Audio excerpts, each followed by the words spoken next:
মুকুল চৌধুরী ভাই, রেসপেক্ট ভাই। তুমি অবিশ্বাস্যকর ইনিংস খেলেছো।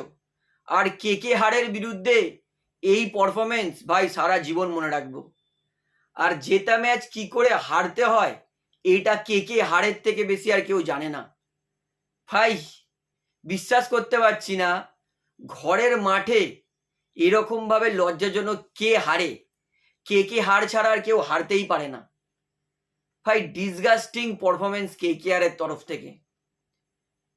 মানে একটা আমরা 24 কোটি টাকা দিয়ে প্লেয়ার কিনেছি, সে টেস্ট খেলে গেছে, পরিষ্কার কথা বলছি। Angkrish Raghuvanshi no doubt world class player, ভবিষ্যতে অনেক বড় হবে, কিন্তু সে পাওয়ার প্লে সেকেন্ড ওভারে ব্যাটিং করতে নেমেছে। তার রান 33 বলে 45, পাওয়ার প্লে সেকেন্ড ওভারে ব্যাটিং করতে নেমেছিল, কিন্তু 136 করে গেছে। প্রতিদিন চিল্লে চিল্লে কেন বলতাম মনে আছে যে রবমান পাওয়ালকে নিক। আজকে যদি রবমান পাওয়াল ওই 170-এর স্ট্রাইক রেটে ইনিংসটা না খেলতো, 39-এর নট আউটের, তাহলে 180 পর্যন্তও যেতে পারতো না। তো যাই হোক, আমি সত্যি বলছি, আমি খেলার যখন ইনিংস ব্রেক হয়েছে তখনই ভিডিও বানিয়ে দিতাম যে কলকাতা হয়তো 15-20 রান শর্ট করেছে। তবু আজকে নারায়ণ অবিশ্বাস্যকর ভালো বোলিং করেছে। 4 ওভারে 13 রান দিয়েছে মাত্র, 1 উইকেট, মানে 16 ওভারের খেলা করে দিয়েছিল নারায়ণ। মানে কেকেআরকে 16 ওভারে 180 রান আটকাতে হতো। নবদীপ সাইনি, মানে রাহানে সকালবেলায় উঠে কি ব্রেড টোস্ট খায় না গোবর খায় সেটা তিনিই জানেন। 3 নম্বর ওভারে, প্রথম ওভারে বৈভব অরোরা এত ভালো বোলিং করলো, সেকেন্ড ওভারে অনুকূল রয় এত ভালো বোলিং করলো, 2 ওভারে 12 রান, প্রেশার ম্যাচ। 3 নম্বর ওভার নবদীপ সাইনিকে দিয়ে দিল। যেই নবদীপ সাইনি থাকাকালীন আরসিবি 250 রান ডিফেন্ড করতে পারতো না, সেই নবদীপ সাইনিকে 3 ওভার দিয়ে দিল। আমি তো তখনই বুঝে গেছি যে ব্যাস কিছু একটা বড় ব্লান্ডার না হয়ে যায় এটাতে। নবদীপ সাইনি 18 রান দিয়ে দিল, 17 রান দেখালেও একটা লেগ বাই 18 রান। তারপরে অনুকূল রয়কে দিল, তারপরে আবার বৈভব অরোরাকে দিল। তো দেখুন, যেইটা 3 ওভারে 2টো উইকেট পড়া উচিত ছিল সেইটা 5 নম্বর ওভারে পড়েছে, সেইখানে 18 রান বেশি হয়ে গেছে। ঠিক আছে, মেনে নিলাম। তারপরে যখন দেখছে যে মানে নারিন এত ভালো ফিনিশিং ওভারটা করেছে, একদম সুন্দর, অনুকূল রয়, নারিন আর আপনার বৈভব অরোরা মনে হয় না কার্তিক ত্যাগী, 3 ওভারে রান খরচ করেছে মাত্র 17 রান। এইবার একটা কি করা উচিত ছিল, একটা ভালো ক্যাপ্টেনের একটা মেন স্ট্রাইক বোলারকে দেওয়া উচিত ছিল, বৈভব অরোরা বা কার্তিক ত্যাগীকে, উইকেট নেওয়ার জন্য। রানে কাকে দিল? নবদীপ সাইনিকে। ওই ওভারে সাইনি 16 রান খেয়ে মুকুল চৌধুরী মানে কনফিডেন্স হাই করে দিল। তারপরে তো ঠিক আছে, 19 নম্বর ওভারটা ক্যামেরুন গ্রিনকে কেন দিল? ওই ওভারটা তো বৈভব অরোরাকে দেওয়া উচিত ছিল। ঠিক আছে, মানছি লাস্ট ওভারে বৈভব অরোরা রান খেয়ে গেছে, কিন্তু লাস্ট ওই গ্রিনকে না দিয়ে তো কার্তিক ত্যাগীকে দিতে পারতো। কেকেআর এর একটা কোনো বোলার ওয়াইড ইয়র্কার করতে পারে না। মানে ডিসগাস্টিং, প্যাথেটিক ভাই।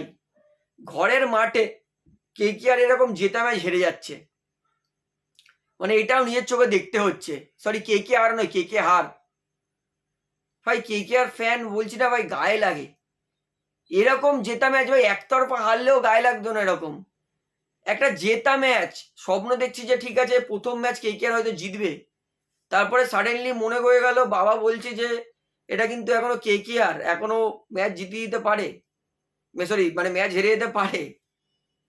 ভাই কি বলবো, মানে এত নির্লজ্জ আমাদের কোচিং আর ক্যাপ্টেন্সি হচ্ছে, জাস্ট ধারণার বাইরে।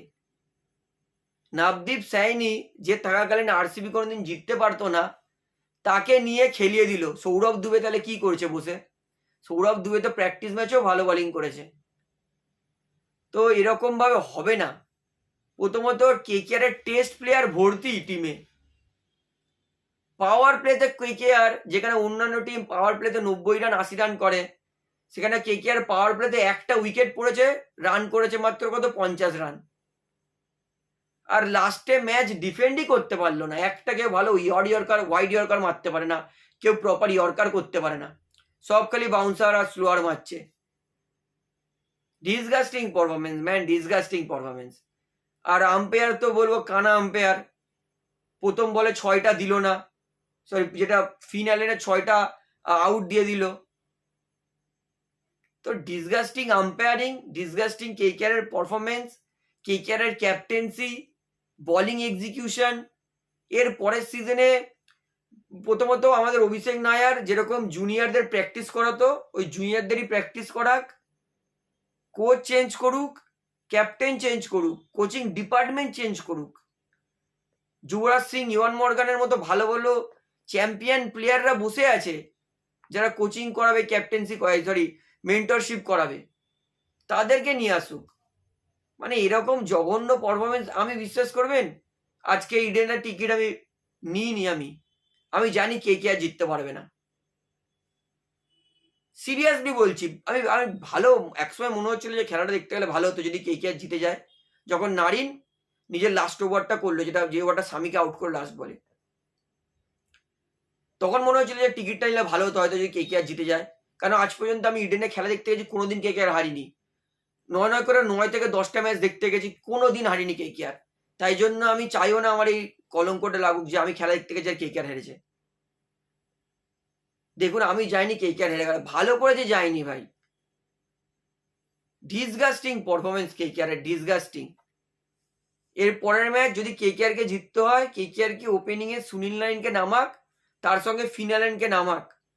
ওই 6 ওভারে 40-45 রান করে পাওয়ার প্লে ওয়েস্ট করার কোনো মানেই হয় না। সুনীল নারিনকে ব্যাটসম্যান ব্যবহার করুক। ডিসগাস্টিং লাগছে, কেকেআরের খেলা দেখতেই ইচ্ছা করছে না। ছি, মানে পুরো মুড অফ হয়ে গেল কেকেআরের খেলা থেকে। এর থেকে লজ্জাজনক কিছু নয়। এর থেকে গুয়ারান হারবে, কেকেআর বলবে যে আমরা খেলবো না, আমাদের সমস্ত প্লেয়ারের খুব শরীর খারাপ, ভমিটিং হচ্ছে, পেট খারাপ হচ্ছে, কলকাতার জল খারাপ, বলে ওরা বলে দিক যে আমরা খেলবো না, ফরফিট করছি ম্যাচগুলো, তাও বেটার হবে। এলএসজি যাদের ব্যাটিং অনেক দুর্বল, সেই ব্যাটিং এর কাছে তোমরা লাস্টে ডিফেন্ড করতে পারলে না। ডিসগাস্টিং। তো মুকুল চৌধুরী, ক্ল্যাপ ভাই, যা খেলেছো প্রশংসনীয়। বলবো একটা আজকে নতুন উজ্জ্বল নক্ষত্রকে দেখতে পেলাম, অবিশ্বাস্যকর পারফরমেন্স করেছে। তো যাই হোক, আমি বলবো কেকেআর এর ম্যাচ, কেকে হারের ম্যাচ আর আমার দেখার কোনো ইচ্ছা করছেই না। এরপরে আর কি দেখবো? Disgusting pathetic performance. ভাই আম্পায়ার কি কানা? ফিনালেনে যখন ক্যাচটা ধরলো দিগ্বেজ রাঠি, পরিষ্কার রিপ্লেতে দেখতে পাচ্ছিলাম যে দিগ্বেজ রাঠির পাটা বাউন্ডারি রোপেতে টাচ লেগে গেছে, ওইটা 6 ছিল। থার্ড আম্পায়ার চেক না করেই ফিনালেনকে আউট দিয়ে দিল। তো যাই হোক, ভিডিওটা এখানে শেষ করছি। That's it.